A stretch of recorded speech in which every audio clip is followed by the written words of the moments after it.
Hi everyone. I wanted to talk to you about anger. Anger is an emotion that we are usually discouraged to express. And when we do express it, we're usually called bitches or witches or hags or bags or man-haters or what have you. But I'm not talking about rage. I'm talking about anger. And anger is something that is actually worth listening to. It's usually an indication that we're not being listened to, our needs are not being met, or our wants. Maybe our rights have been violated. And there could be many reasons. There's just something not right about that.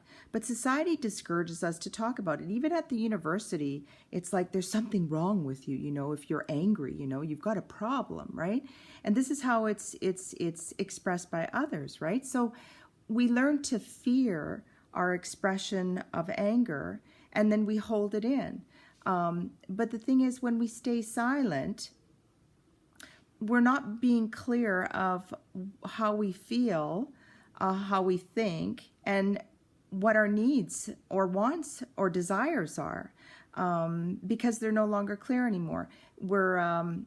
And everything becomes really blurry. So you do this for a long time, especially if you're in an abusive relationship.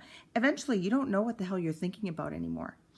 I had a lot of anger when I was growing up. If you look at my childhood pictures, I was angry. The only time I was happy is if I got in shit and I had to smile, otherwise I'd be strapped or whatever, who knows. But I grew up in a family where there was incest. I grew up where I was sexually assaulted. Yeah, this chick had a lot of freaking anger inside of her.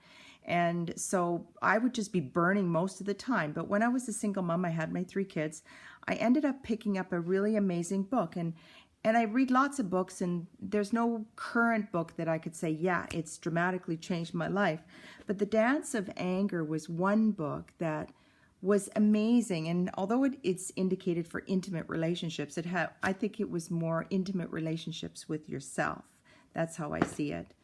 Anyways, it taught me that it wasn't all in my head. I wasn't going crazy, and that there was an underlying reason for my anger, and that there were productive ways to deal with it.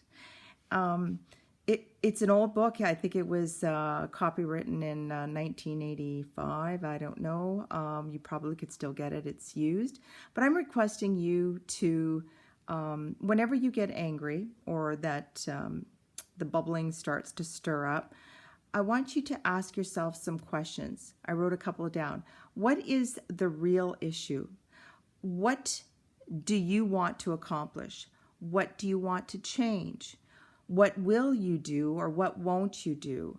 I mean, those are only some questions, but the point is to get you digging to find out what the core reason is for your anger.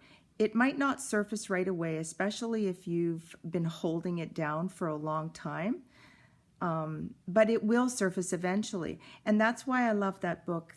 The title of the book that spoke to me is The Dance of Anger, because that's what we do. We dance with it and we keep going, but it's non-productive. Nothing ever happens, right? I mean, it could drive you crazy.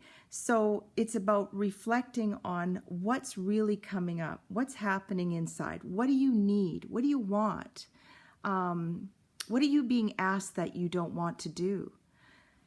Anyways, if you like this video, click like and subscribe to my channel, and I'll talk to you soon.